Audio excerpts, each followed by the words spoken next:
kampus itu cowok ya, sorry ya, saya bilang cowok aja ya. Itu dia pakai high heels ke kampus. Cowok. Iya nih. Serius nih? Iya ini cowok. Serius? Cowok ini nih. Tuh. Badannya bagus banget kan? Astagfirullahaladzim. Ini cowok loh beneran. Astagfirullah. Sana itu daun apa ya namanya? Daun ganja.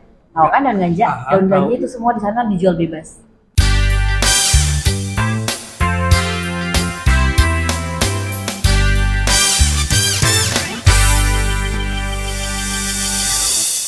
Halo Dor, selamat datang di Ngobador, ngobrol bareng Dumbledore.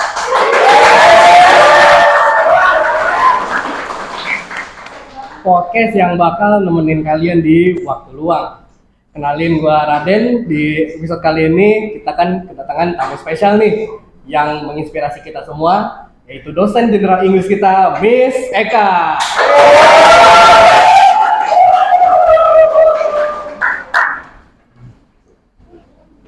Halo Miss, halo. Gimana kabarnya? Alhamdulillah. Alhamdulillah ya. Oke,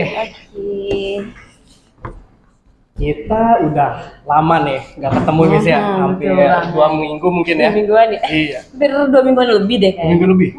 Oke deh itu. Gimana nih Miss kabarnya? Alhamdulillah tapi lebih baik ya, walaupun sekarang itu lagi musim hujan, gak jelas banget ya. Kadang hujan, kadang panas Iya, gitu ya. kadang cuaca panas gitu hujan gitu ya. Bener banget.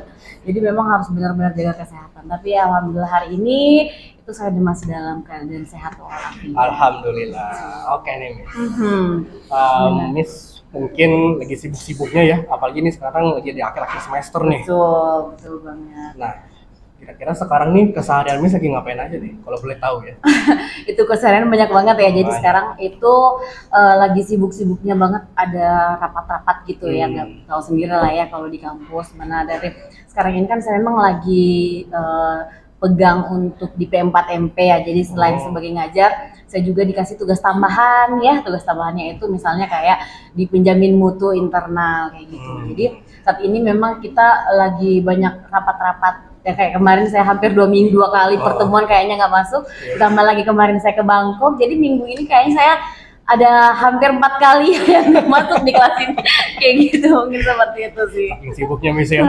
Oke. Gitu. Mungkin nih Miss udah berjalan hidup, mungkin udah bertahun-tahun lamanya, udah berpuluh-puluh tahun lamanya. Pasti ada waktu di mana Miss itu ngalamin kendala nih. Wah, pengen kemana ya selanjutnya karirnya? Nah, kira-kira ada nggak sih Miss memutuskan akhirnya untuk menjadi dosen? Ada nggak cerita dari? Jadi gini, sebenarnya saya tuh jadi dosen itu karena orang tua gitu ya. Jadi saya terinspirasi dari orang tua saya, karena mungkin background dari orang tua saya itu dua-duanya adalah guru, kemudian keluarga juga kebanyakan memang guru gitu ya. Jadi orang tua saya pengen saya juga jadi seorang pengajar. Nah, dimana katanya levelnya itu seorang anak harus melebihi dari orang tuanya, sehingga pada saat itu orang tua saya memutuskan bagaimana katanya kalau kamu lanjut kuliah lagi gitu ya. Nah, saya sedikit mau cerita nih ya kenapa saya bisa terdampar jadi dosen gitu ya. Jadi sebelumnya itu saya tuh berawal karir saya itu dari seorang praktisi. Praktisi, oke. Jadi saya tuh kerja di perusahaan itu sekitar hampir 10 tahunan lah ya di perusahaan. Cuma karena memang dari orang tua saya telepon saya kan kemarin awalnya karirnya itu yang di Jakarta. Jadi selesai S1 itu saya ke Jakarta nih untuk cari, sebenarnya sih tujuan utama saya ke Jakarta itu untuk ini ya apa namanya untuk kuliah. Jadi bukan untuk kerja. Jadi memang saya ke Jakarta itu untuk kuliah, untuk lanjut S2 kan. Nah, setelah itu karena saya sebelumnya itu mendaftar di kampus Universitas Pendidikan Indonesia di Bandung, tapi memang belum rezeki, akhirnya saya memutuskan untuk kembali ke Jakarta. Nah, saya orangnya itu pantang untuk mundur.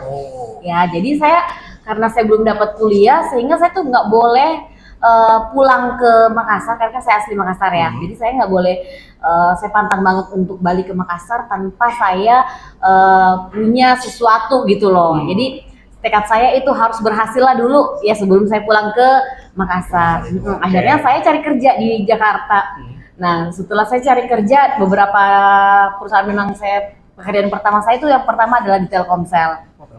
Itu pekerjaan pertama saya ya kan. Nah, sehingga pada saat misalnya waktu berjalannya pekerjaan itu bukalah pendaftaran gitu ya, pendaftaran untuk kuliah. Akhirnya saya mencoba untuk daftar kuliah, akhirnya kuliah lagi lah saya S2. Gitu. Jadi saya sementara kuliah sambil kerja juga. Jadi saya juga untuk kerjanya itu sebenarnya pindah-pindah ya. Jadi 2 tahun pindah, 1 tahun pindah kayak gitu.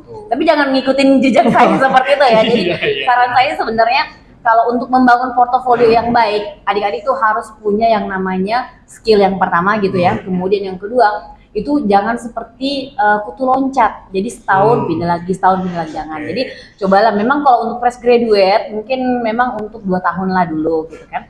Habis 2 tahun mungkin nanti cari benar-benar pekerjaan yang bisa mensupport untuk karirnya kita sama bidang kita seperti itu. Nah, sesampainya itu orang tua saya kan nelfon ya, orang di kampung gitu kan, udah lama banget saya di Jakarta, memang di swasta, sedangkan saya mikirnya gini, saya tuh kerja di swasta sampai saat ini walaupun gaji di atas 10 ya, saya terakhir pegang gaji itu di atas 10, 2 digit lah ya, saya pernah terakhir pegang gaji itu di atas angka 15, range-nya sampai 18 juta, itu aku udah pernah pegang. Tapi kayaknya tuh nggak enak aja ya, karena maksudnya jauh dari orang tua gitu ya. Jadi saya merasa kesimpulannya percuma banyak gaji tapi kalau jauh dari keluarga buat apa, ya kan? Itu yang pertama buat saya. Akhirnya lama kelamaan orang tua saya bilang, ya udah nak, katanya kamu balik aja ke Makassar gitu ya. Akhirnya dengan izin orang tua, dengan pokoknya semuanya itu, saya memutuskan ya udahlah, saya harus resign nih dari pekerjaan terakhir saya dengan gaji ya segitu gitu ya. Akhirnya saya resign. Bapak saya itu pengennya saya jadi seorang tenaga pengajar, dosen lah ya, karena kan saya yang S2-nya udah selesai, S2-nya ijazah S2-nya nggak kepake. Akhirnya saya memutuskan untuk baliklah ke Makassar itu di tahun 2021. Saya balik dari saya Jakarta itu 2011. Jadi saya 10 tahun lah ya saya di Jakarta. Membangun karir itu mulai dari nol banget. Saya di Jakarta sendiri ya, ini saya sendiri ya. Saya pokoknya single factor di Jakarta loh. Iya. Saya perempuan tapi saya bisa mampu survive di Jakarta gitu ya, karena saya yakin bahwa kalau ketika kita mempunyai skill, kemudian kita mempunyai sikap, misalnya kita bisa memperluas networking kita, saya rasa itu kita nggak bakalan bisa jatuh ke bawah gitu loh ya, walaupun jatuh tapi kita bisa bangkit kembali. Itu sih sebenarnya poin penting sih buat saya gitu ya, saya ambil pelajaran penting juga buat diri saya sama adik-adik saya juga seperti itu. Kemudian setelah itu saya pulanglah ke Makassar. Nah, orang tua saya bilang, ini ada pendaftaran untuk ASN gitu ya. Akhirnya orang tua saya pengen tuh saya daftar ASN kan, ada terbuka formasi dosen. Akhirnya saya mendaftar dan akhirnya alhamdulillah lulus dan sampai detik ini kayak gitu. Jadi intinya sih atas doa dan doa orang tua gitu ya. Kemudian kita juga namanya anak harus berbakti. Alhamdulillah itu jalan kita itu akan dimudahkan lah, apa aja itu pasti terasa ringan lah ya. Itu sih sampai saat ini.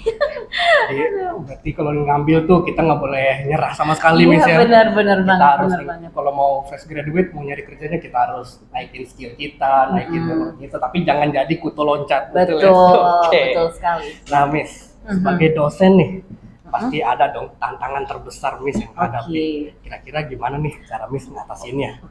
Ya, karena memang balik lagi ya, tadi kan saya dari praktisi ya, dimana di praktisi itu kita itu kan berhadapan dengan seorang levelnya itu memang, kalau saya kan kemarin posisi terakhir itu koordinator korporat ya, jadi saya menghandle perusahaan. Nah sekarang saya harus menghandle mahasiswa, dimana mahasiswanya itu rata-rata Gen Z yang pada pinter gitu loh ya, aduh pinter banget gitu loh ya. Jadi maksudnya skillnya mungkin di atas lebih dari kita gitu yang dulu, apalagi di teknologi gitu ya. Jadi mungkin agak sedikit saya harus ngimbangin mereka, bagaimana caranya agar saya bisa ngimbangin lah untuk knowledge-nya mereka seperti apa kayak gitu.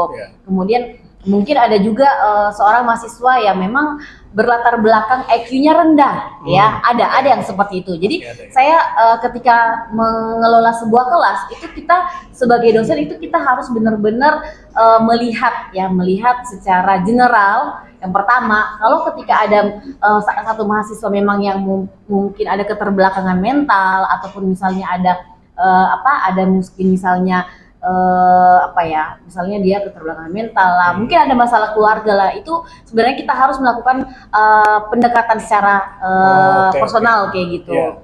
Dan itu ada juga orang yang tipikal mahasiswa yang nggak mau deket-deket sama dosennya gitu loh, selalu menjaga jarak, padahal kita selalu mau melakukan pendekatan gitu ya, personal attachment, ada misalnya dan lain sebagainya, sehingga ada juga yang setelah kita mencoba untuk melakukan pendekatan dia malah menjauh gitu, ada yang seperti itu, sehingga kita sebagai dosen itu agak sedikit bingung untuk nge-treatmentnya kalau saya pribadi ya.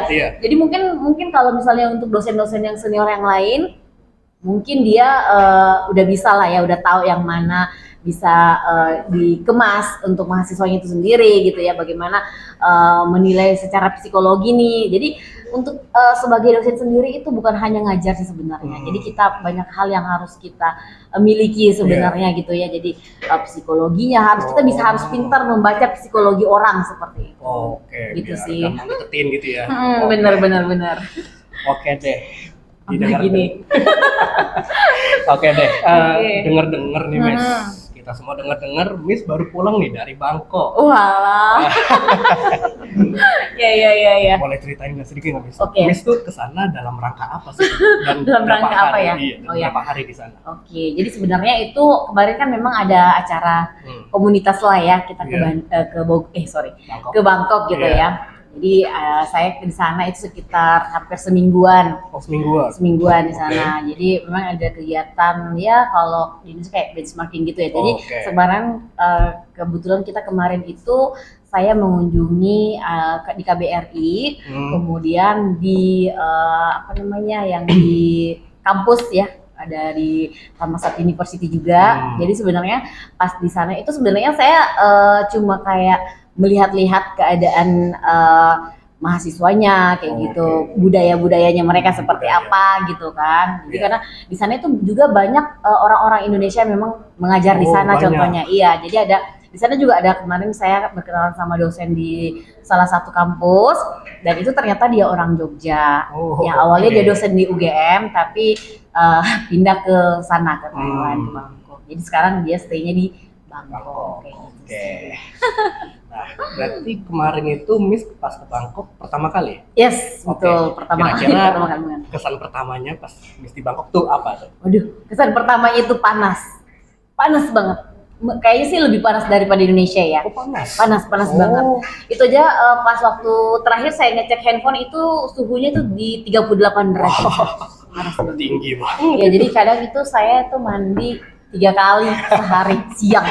Saking panasnya gitu ya. Panasnya gitu ya, panas banget. Kalau kadang sih sebenarnya agak sedikit mendung, tapi nggak jadi lagi hujan. Jadi memang kayak musim, mungkin sama lah Indonesia. Waktunya juga kan sama ya dengan di Indonesia, waktunya sama. Terus di sana juga macet juga kayak Jakarta. Aduh, dibilang kotanya juga ya untuk sama lah. Pokoknya untuk struktur kotanya hampir sama kayak Jakarta. Pernah ke ini nggak, ke daerah Sunter mungkin? Jakarta Utara.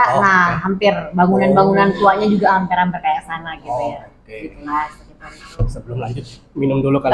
Iya, boleh. Kita minum dulu ya. Kali seret. Seret banget. Aduh. Jadi kemarin itu sebenarnya bukan hanya saya. Jadi saya ke sana itu kan bareng sama temen juga ya. Jadi ada beberapa temen juga dari kampus-kampus lain juga, dari organisasi lain juga. Saya minum dulu ya. Minum dulu, Miss. Dari kampus-kampus lain juga ada, sehingga kita tuh kemarin ya kayak kadang kita jalan-jalan, kadang kita juga misalnya untuk studi banding lah ya kasarnya. Menurut Miss nih pas lagi di sana, kira-kira ada nggak sih perbedaan budaya yang emang mencolok antara Miss di Indonesia ya? Dan di Bangkok sana? Culture shock gitu loh, Miss. Iya, benar. Di sana banyak banget. Jadi gini ya, contohnya aja nih ya, di kampus itu zebra crossnya, kita kan hitam putih. Iya, hitam putih. Di sana itu berwarna-warni, tahu nggak apa? Warna-warni? Iya, berwarna-warni. Beda. Iya, beda banget. Jadi saya ada fotonya, jadi zebra crossnya itu berwarna-warni. Yang melambangkan, tahu kan berwarna-warni apa ya? Mereka mensupport itu soalnya. Kemarin kan mereka mendukung hal itu ya. Mereka itu. mendukung itu. Dan di kampus itu cowok ya, saya bilang cowok aja ya. Itu dia pakai high heels ke kampus. Iya, dia cowok pakai high heels loh, tingginya tinggi banget segini. Wow. Cowok. Rambutnya sih agak sedikit panjang gitu ya. Ada fotonya. Ini kamu bisa tebak ya, ini cewek atau cowok? Saya mau lihat, bisa nggak sih? Waduh. Bentar ya, saya. Cowok pakai high heels. Tapi Wow. benar-benar apa ya? Saya juga di luar dari ekspektasi saya pas diajakin ngomong, ternyata itu dia suaranya masih cowok banget. Dan itu rata-rata orang-orang di sana itu apa ya memaklumi loh hal-hal seperti itu kan. Kalau kita kalau melihatnya Aneh gitu ya. Saya Apa juga sih pertama gitu ya? juga buset ini cowok pakai high heels, nggak ada yang tegur gitu ya. Terus apa ya, sorry ya, maksudnya mereka melakukan adegan kissing di mana-mana gitu. Jadi itu biasa-biasa aja, sedangkan saya ngeliatnya kok aneh gitu ya. Kayak Wah. gitu sih. Jadi saya pertama kali ke sana shock juga melihat orang-orang kondisi di sana gitu ya. Tapi sih untuk masyarakatnya sih sebenarnya, misalnya tetangga yang kan saya kemarin di apartemen ya, jadi untuk para tetangga-tetangga yang ada di sana itu sebenarnya enak ya, ramah-ramah gitu ya. Ramah-ramah. Memang masih kurang lah bahasa Inggrisnya, karena kemarin saya ngobrol pakai bahasa Inggris itu ada yang nggak paham, masih pakai harus pakai bahasa nih. Contoh cewek cowok, Cewek. ini cowok loh, ini cowok. Cowok. Iya nih, Serius nih. iya ini cowok. Serius. Cowok ini nih. Tuh. Badannya bagus banget kan? Astagfirullahalazim. Ini cowok loh beneran. Astagfirullah. Iya kan? Wah. Iya, jadi seperti itu keadaan orang-orang di sana. Jadi Wah. penampilannya memang apa ya, lebih cantik lah kalau dari banding saya gitu ya. Luar biasa. Tapi Wah. pas mereka bicara memang suaranya langsung berbeda. Ini cowok. Bener kayak cewek gitu. Dia bener-bener cewek, dia pakai high heels, bajunya mini dress, Wah. short pants, pokoknya ya seperti itulah ya. Bener kayak beda orang banget gitu jadi cowok Itulah ya. ya budaya kita kan. Kalau kita di sini ya, kalau misalnya saya di budaya saya, misalnya saya budaya Bugis itu ya kalau misalnya pakai pendek itu kan biasa dicibir-cibirin ya sama tetangga ya kan, apalagi kalau di sekolah gitu ya. Kayak gitu. Ini di kampus loh. Diperbolehkan. Diperbolehkan. Wah. Sedangkan kita di kampus, kalau itu kan ada aturannya ya di kampus, misalnya iya. tidak boleh menggunakan baju yang terlalu pendek lah, terlalu ketat lah dan sebagainya. Sana enggak. Tapi ini malah diperbolehkan gitu-gitu aja. Mereka pakai sendal juga loh. Pokoknya sendal jepit, santai banget sih sebenarnya. Malah kayak main ke rumah temen gitu ya. Pakai ada yang kayak pakai baju tidur loh ke kampus. Saking bebasnya gitu ya. Itu sih sebenarnya yang paling mencolok ya, yang saya pas datang ke sana shock banget loh, ternyata seperti ini gitu ya. Jauh banget ya sama di Indonesia ya. Bener. Jauh banget dari Kulit-kulitnya juga pada putih-putih. Padahal kalau kita lihat bahwa di sana itu kan panas ya. Tapi kenapa rata-rata cowok loh ini bisa punya kulit yang bagus, yang mulus banget. Cowok loh ini. Saya tadi yang saya lihat cowok loh dia. Bisa begitu ya? Iya, bisa gitu. Wah, Mungkin keren. karena memang teknologi di sana bisa udah ada skincare ya mungkin yang bagus ya kan. Ya itu pun saya belum tahu juga sampai di mana kayak gitu. Oke. Oke. Nah, selama di sana nih Miss, kira-kira ada nggak beberapa kegiatan yang emang Miss itu suka gitu? Oke. Desain dari pas acara ya? Oke, itu ya. Jadi saya sebenarnya tuh sukanya tuh main di ini loh. Kebetulan kampusnya ini kan di dekatnya itu Sungai Copraya. Kampusnya itu enak, bagus banget deh. Jadi kita itu bisa sambil belajar sambil bisa berwisata di sampingnya. Jadi itu mereka punya yang di samping di Sungai Copraya itu ada yang namanya dia kan ada wisata sungai itu ya, sungai itu, dan ada kapal pesiarnya juga. Kapal pesiar? Iya, kapal pesiar di situ, tapi yang kecil ya. Yang kecil. Jadi paling di situ enak view-nya malam gitu ya. Terus saya sering mainnya ke ini. Saya kalau untuk bagi perempuan nih ya yang suka belanja, di sana bayangin aja tuh murah-murah loh. Murah? Menurut saya dibanding di Indonesia. Karena terus kualitasnya lebih bagus. Nah contoh ini yang saya pakai ini nih, ini yang saya beli dari Bangkok. Sedangkan saya yang beli dari Indonesia itu agak sedikit tipis. Kainnya gitu ya. Jadi menurut saya sih walaupun Indonesia kan suka banget ya menjiplak ya perempuan sana gitu ya, karena apalagi belanjanya di Bangkok terus sampai Indonesia nanti mungkin buat yang seperti itu gitu ya. Tapi saya rasa bahannya itu berbeda, dan ini yang udah saya rasain. Saya udah pernah beli yang di Shopee dengan model yang sama, ternyata bahannya itu berbeda. Oke. Nah, Di Bangkok itu kalau saya biasa lihat ya Miss ya, Mhm. di TikTok, Instagram, YouTube, itu tuh makanannya cukup Oke. ekstrim-ekstrim tuh. Wow. Nah, pas Miss datang ke sana, Mhm. makanannya tuh kira-kira pada ekstrim nggak sih di street foodnya, dan kira-kira ada nggak makanan yang Miss favoritin di sana? Aduh, jangan tanya makan favorit deh. Jujur ya, selama saya di sana itu, saya tuh nggak bisa makan. Oh, Saya nggak bisa haram makan. semua. Bukan haram semua ya, cuma saya tuh orangnya suka makanan yang ada sayur-sayuran gitu ya, makanan pedesaan gitulah ya. Oke. Kayak warteg-warteg. Dan di sana tuh saya agak kesulitan mendapatkan sayuran gitu ya. Malah rata-rata kayak daging, Daging, minyak-minyak iya, gitu. ada Oh, buaya. buaya. Iya, buaya. Saya ada fotonya buaya. Terus makanan-makanan, oh pokoknya makanannya itu ekstrim-ekstrim, kalajengking. Salah jengking. Iya, makan-makan kayak gitu. Terus di sana itu daun apa ya namanya? Daun ganja. Tahu kan daun ganja? Daun Tahu. ganja itu semua di sana dijual bebas. Wow, serius. Iya, ini ada. Saya di sana itu sampul foto-foto ganjanya. Oh, ternyata dan baunya itu khas, kayaknya pahit banget di tenggorokan gitu loh. Soalnya berarti dia ditebarin gitu aja. Iya, benar banget. Oh. Jadi pas aku ke sana itu juga nih contoh daun ganja. Wah, Punya toko sendiri gitu loh. ada tokonya sendiri gitu. Nih, ntar nih Oh daun iya. ganja. Dan itu rata-rata di depan rumah orang ada yang seperti ini daun ganja. Berarti buat mereka tuh daun ganja normal kali ya? Iya, mungkin seperti itu ya, kita nggak tahu. Terus mana Cukup lagi ya? normal berarti ya. Normal-normal aja ya kalau menurut mereka. Dan itu banyak juga sih turis-turis yang itu makan makanan apa sih namanya? Makan makanan ini kayak apa ya? Yang ekstrim-ekstrim. Yang ekstrim-ekstrim begitu. Oh. Masih ada nggak ya fotonya? Saya kemarin cuma makan yang manisan-manisan kayak gini gitu ya, yang seperti itu lah ya, jadi nggak terlalu ini. Jadi dia kayak street food gitu ya? Betul, street food. Oh, oke. Dan banyak banget pilihannya. Dan saya kemarin tuh saya hampir salah makan juga ya. Untung teman saya bilang jangan itu daging babi katanya. Oh, sorry. Untung si penjualnya juga bilang karena penjualnya ini nggak bisa bahasa Inggris gitu loh ya.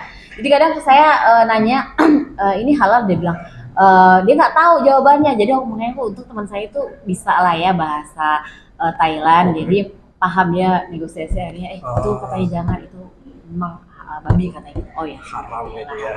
Oke. Luar biasa sih di sana pengalamannya. Oke, setelah itu pas bentar ya. Tapi pas makanan-makanan ekstrim itu Miss belum tentu udah sempet cobain nggak beberapanya? Enggak. Oh, nggak Aku sempet. cuma di sana tuh pas waktu street foodnya itu yang di namanya siapa ya, saya lupa namanya, tapi di situ memang kebanyakan turis-turis gitu ya. Itu memang saya cuma makan yang kebabnya aja sih. Oh, kebabnya Kebab aja. doang ya, itu doang. Yang lain aku nggak berani karena masih pahit. Karena rata-rata kan di sana yang saya tadi ganja ya. Jadi kayaknya walaupun saya nggak makan tuh serasa pahit di tenggorokan gitu. Berarti di sana tuh sedikit sulit ya buat nemu makanan yang ada label Betul. halal gitu. Ya, kecuali kalian ke 7-Eleven. Oh, 7-Eleven. Iya, kalau di Sevel kan memang rata-rata banyak ininya ya, macam variannya gitu sih. Oke. Kita udah di penghujung acara. Asik. Tapi tunggu dulu. Masih belum. Sabar dulu, sabar. Iya. Nah, ini adalah salah satu episode yang cukup ditunggu-tunggu nih sama kalian semua, yaitu Q&A.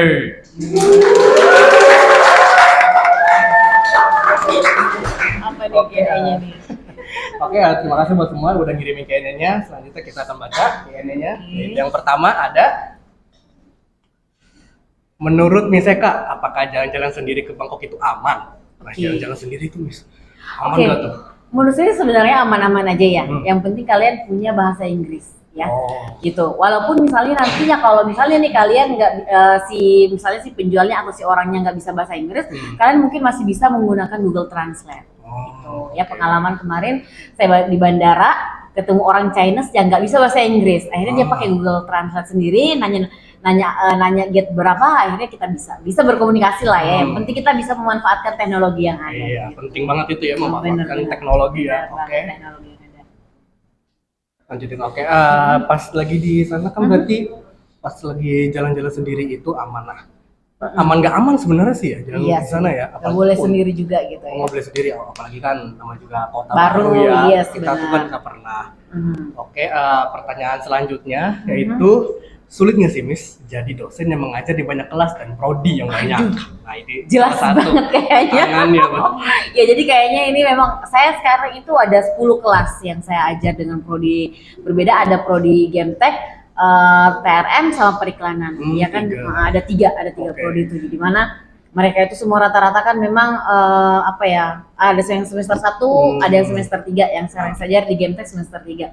Dan memang kesulitan itu ditambah lagi jam tambahan, tugas tambahan kita. Iya. Bayangkan kalau 10 dalam seminggu, terus belum lagi rapat yang lain, belum lagi kerjaan yang tugas tambahan lain. Iya. Karena tugas dosen itu sebenarnya bukan hanya mengajar. Jadi ada 5 kalau nggak salah. Ada sekarang sebenarnya dikenal namanya Tridharma, pengajaran, penelitian dan pengabdian masyarakat. Sebenarnya itu, tapi ada tambahan lagi nanti nih, saya nggak tahu apa lagi tuh, saya lupa ya. Jadi sebenarnya seperti, jadi bukan hanya mengajar saja. Jadi kalau misalnya ada dosen yang nggak hadir, bukan karena dia jalan-jalan, enggak. Itu memang karena tugas. Kayak gitu sih ya. Jadi dimaklumin saja ya kalau misalnya ada dosen, kayak saya juga lagi ada tugas keluar karena kita juga apa ya, kita juga sering komunikasi sih sebenarnya ya kalau misalnya memang ada tugas tambahan. Oke, benar-benar sulit berarti ya jadi dosen ya. Oke deh, kalau gitu kita lanjut ke pertanyaan yang ketiga. Oke, apalagi nih? Berarti pertanyaan ketiga itu ada perbedaan nggak sih Miss antara mahasiswa Thailand dengan mahasiswa Indonesia? Oke. Miss ajar nih. Oke, yang kemarin itu sebenarnya kalau mahasiswa Thailand sebenarnya itu kan kemarin itu kan mengajar bahasa Indonesia ya untuk mereka gitu. Dimana sebenarnya mahasiswa Thailand itu orangnya disiplin. Disiplin juga gitu ya. Kalau misalnya dia masuk jam segini, benar-benar dia tuh standby sebelum dosennya datang. Ya, yang saya lihat pas saya amati gitu ya. Dan mereka itu giat untuk belajar bahasa Indonesia. Giat banget. Malahan kalau misalnya sudah jam udah selesai nih ya, ini mereka datangin kita, nanyain misalnya Miss ini seperti apa kayak gitu. Dia mau tahu gitu kan. Oh, apa sih bahasa Inggrisnya ini? Apa sih bahasa Indonesianya ini di Indonesia? Rasa penasaran tinggi Betul gitu ya. sekali. Oke, semuanya seru banget nih kita ngobrol ya sama Miss Eka. Banyak banget cerita yang kita dapetin. Iya. Oke, makasih Miss Eka udah datang ke podcast kali ini. Iya. Gimana nih Dos? Udah puas belum? Kita ngobrol sama Miss Eka.